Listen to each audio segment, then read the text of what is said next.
Now that Texas had won its independence from Mexico at the Battle of San Jacinto and with the Treaty of Velasco, there were many issues facing the country, one of which was it needed a new government. So on September 5th, 1836, Texas held its first elections as a republic. In the elections, government officials were voted into office. Also, the people of Texas ratified the Texas Constitution, and the people of Texas voted that they wanted to join the United States as soon as the opportunity was possible. In the election, one of the positions voted for was president. Stephen F. Austin, the father of Texas, and Henry Smith both wanted to be president. Another person who ran was Sam Houston, and because he was the hero of San Jacinto, Sam Houston won easily as president of Texas, even though he was a recent arrival in the state. Stephen F. Austin, who had done more than anybody for Texas to become an independent country, and for Texas in general, was named Secretary of State. But shortly after taking office, Stephen F. Austin would have a heart attack and would die. Well, as a new nation, Texas faced many problems. They had very heavy debts and no money to pay for it. Mexico still refused to recognize Texas as independence, and in West Texas, the Comanche and the Kiowa controlled the area and attacked settlers who tried to move in there. As far as a capital for the new country, Columbia served as the current site of the capital, but it was too small. A new town of Houston, founded by John and Augustus Allen on Buffalo Bayou, was created, named after Sam Houston because of his success at the Battle of San Jacinto and the new city's location close to the site of the Battle of San Jacinto. And on December 1836, the Texas Congress named Houston the capital for 3 years. Again, money problems are going to plague the Republic of Texas throughout its tenure as a country. Texas owed $1.25 million in debt following the war. The government passed a tariff and several taxes to try to raise the money to pay off this debt, but the people in Texas didn't have money to pay the taxes, so there was no money to come into the government. As a result, by 1839, the debt had grown to $2 million. One thing Texas does to address the problem specifically with Native Americans in the West is in 1835, state government leaders will form a new police force known as the Rangers. Originally the Rangers grew out of a force that had existed during the Texas Revolution that had served as scouts and messengers. These early Texas Rangers, they received very little pay. They had to provide their own horses, their own food, their own guns. And after the Texas Revolution, after the war, the main job of the Texas Rangers was to protect settlers on the frontier against Native American attacks. And these are the same Texas Rangers that are still around today. Relations with Native Americans and Mexico were not very good during the Texas Republic. With Native Americans, there were several groups represented in Texas, and they resented Texans living on their lands. In the West, again, the Comanche and the Kiowa were particularly hostile. Charles Sims was sent by Houston in 1838 to negotiate with these Native American groups. Houston promised to respect Native American lands and to have peace. Meanwhile, an event called the Cordova Rebellion takes place. Vicente Cordova was a Tejano from Nacogdoches, and he sided with Mexico during the Texas Revolution, and he will raise a force to rebel against the Republic of Texas. His forces consisted of Tejanos loyal to Mexico and also Cherokee from East Texas, who were having their land taken away from them by white settlers in Texas. The Cordova Rebellion, the fight will take place in March of 1839, and in it, Cordova loses. His rebellion will die out, but those tensions are there between Tejanos and the white Texas settlers. The majority of Texans, though, wanted Texas to join the United States. Most people in Texas and in the United States assumed that this was a foregone conclusion. The U.S. government was led by President Andrew Jackson, who was an old friend of Sam Houston's. But Andrew Jackson and the U.S. government did not want to annex Texas at this time.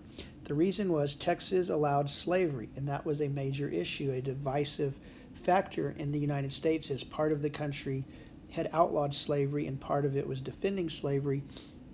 And so they did not want to cause those tensions to flare up. So Andrew Jackson is going to avoid annexing Texas.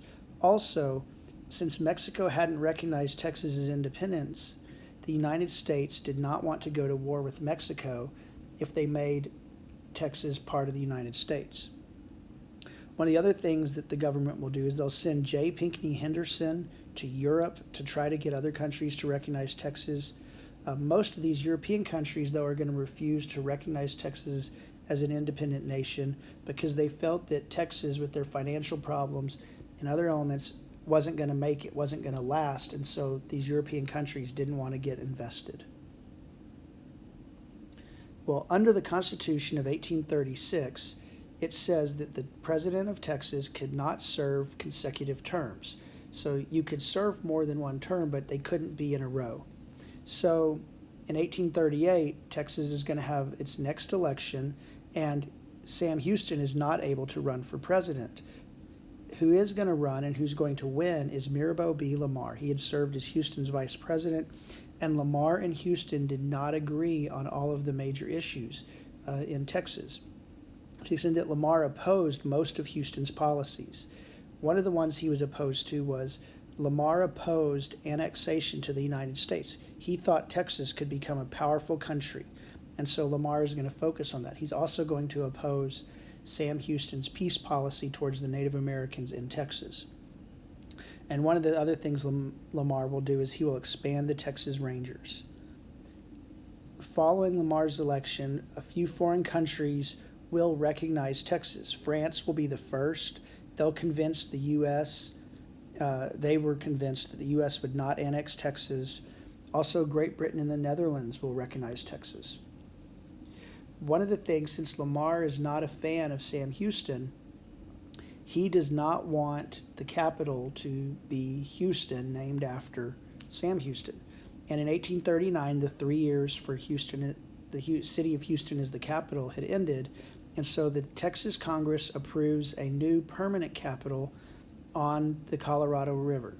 And Lamar liked this idea because he didn't like Sam Houston, didn't want the city named after Houston to be the capital. So with this new capital on the Colorado River, Edwin Walker is hired to outline the city, and the Texas government will name this new capital Austin after Stephen F. Austin.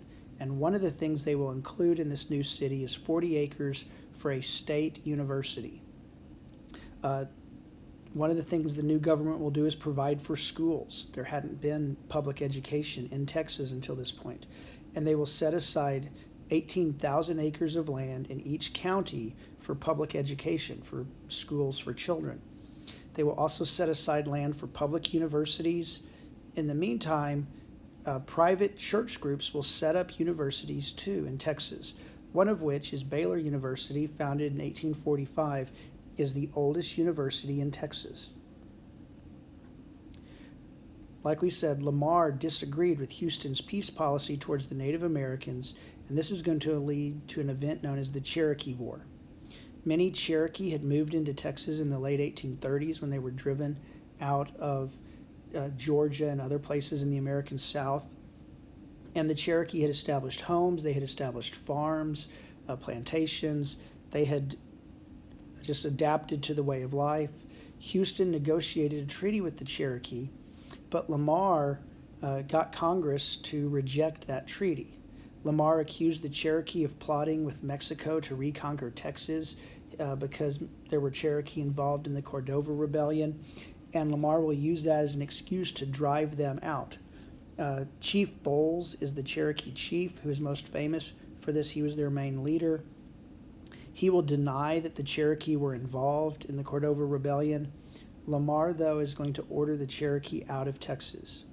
Chief Bowles agreed to leave after they harvested their crops. He said as long as they could bring their crops in, they could have food, and they would leave Texas.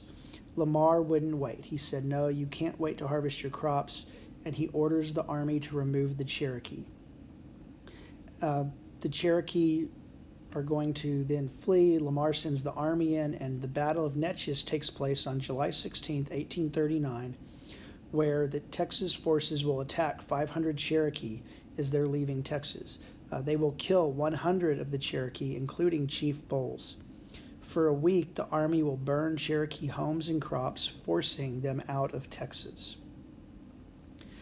Lamar will also take action against the Comanche in West Texas. In 1839, Texas Rangers started fighting the Comanche. In 1840, the Comanche sought a peace treaty with Texas, trying to end this argument. The Texas leaders will agree if the Comanche promise to bring all of their white captives with them and turn those over to the Texas government. The meeting will take place at San Antonio's Council House on March 19, 1840. When the Comanche arrive, they will only bring one captive with them, a young girl, who will tell the Texas men there to negotiate that the Comanche still had more captives. They were just keeping them with their troops, with their families back outside of town, and that they were not trusting Texas. So Texas then, or the Texans then, will try to take the Comanche leaders hostage and saying that they're their hostages and they would trade them for the white settlers. A fight will break out in the council house, and in the fight, 7 Texans and 35 Comanche are killed. For revenge, the Comanche will then kill most of their captives and start attacking white settlements more in earnest in Texas. The Texans will attack back, and the Comanche will be forced to retreat back into Indian Territory, which is present-day Oklahoma. Finally, since Lamar wanted Texas to be a great and powerful nation, he wanted Texas's boundary to stretch all the way to the Pacific Ocean, instead of just the Rio Grande River. One of the things Lamar will create is Texas's Navy. He wanted them to have a strong military, and he will arm 6 ships to make a Texas Navy in 1840. Edwin W. Moore will be named commander of the Navy, and the Texas Navy will get involved in a rebellion against Mexico in the Yucatan Peninsula, again trying to encourage Texas to spread west all the way to the Pacific Ocean. Then in 1841, Lamar is going to authorize what's known as the Santa Fe Expedition. Santa Fe was a major trade center, and Lamar wanted to annex it to the United States. It was east of the Rio Grande in present-day and is in present-day New Mexico. So Texas claimed it was theirs. Mexico disagreed. So in 1841, Lamar will send 300 soldiers as part of the Santa Fe expedition, along with merchants, to invade Santa Fe. The Santa Fe expedition is going to have lots of problems along the way. It's very hot in West Texas. They're going to run out of water. They're going to suffer Native American attacks. They're going to run out of food. Their horses will die. It's a huge fiasco. And to the extent that when they finally reach Santa Fe, they're so starving and so dying of thirst that when they confront Mexican forces, instead of fighting, the Santa Fe expedition will immediately surrender. The Mexican forces will then take all who survived the Santa Fe expedition prisoner and will march them back to Mexico City, where they will put them in prison, where many more will die, and the rest will stay in prison for a year until 1842 when they're finally released. All of Lamar's efforts are going to cause Texas's financial problems to skyrocket. In his 3 years as president, its debt will go from $2 million to $8 million. One of the things he will do, though, is issue paper money, known as redbacks, by the government as a way to try to deal with this. But because Texas had nothing to back the paper money up with, it was worthless. So, September 1841, we're going to change directions again, this time with Houston's second administration as president. He is reelected as Texas president. Lamar cannot run again. The goal for his term, or he has 3 goals for his term. The first one is to cut the cost of the government, to try to help with the debt. He wants to make peace with Native Americans, and Houston wants to push for annexation by the United States. In an effort to cut the cost of government, he's going to do a lot of things to cut expenses. He will eliminate many government jobs. He will cut the salaries of government officials. Houston will try to sell the Texas Navy, but the people in Galveston will block it because it gave them protection and importance as a port city. Congress will also suspend payment on public debt. They're just going to say, we don't have the money to pay it, so we're not going to pay back any of our debt. And despite these efforts, though, the Texas public debt is going to continue to grow, and it'll be $12 million by 1846 when Texas is eventually annexed by the United States. As part of his peace policy with the Native Americans, Houston will set up trading posts with Native Americans. He will send agents out to meet with different Native American leaders, and he will sign treaties with 11 Native American groups to try to end the hostilities. Meanwhile, though, there's going to be new troubles with Mexico. After the Santa Fe expedition, many Texans wanted to go to war with Mexico. They were upset about the Texans being captured. Then, on March 1842, 700 Mexican troops will invade Texas and capture San Antonio, but they will quickly withdraw. Because of San Antonio's close proximity to the new capital of Austin, Sam Houston will order the government archives moved from Austin in case the city was attacked. This will set up what's known as the Archives War, because wherever the government archives were, that established the capital. And so Houston said to make them safe, we needed to move the archives back to Houston, to the city of Houston. Well, the people in Austin don't want that to happen. They think this is a trick to make Houston the capital again. So as they're arguing over it in the archives war, Sam Houston will send men in the middle of the night to remove the archives. Well, that morning while they're loading up the wagons, a lady by the name of Angelina Eberly will see them, and she will then run, and she got a cannon at the Capitol that was there to protect, and she will fire it at the men taking the archives. No one is hurt, but it alerts the town that the archives are being taken. The men from Houston will then take off on their wagons, but they're going to be slowed down by rain and the weight of the goods they're pulling. A group of Austin will make chase. People from Austin will make chase. They will chase the men from Houston, and they will eventually catch them, and they will return the archives to the city, making Austin stay as the capital.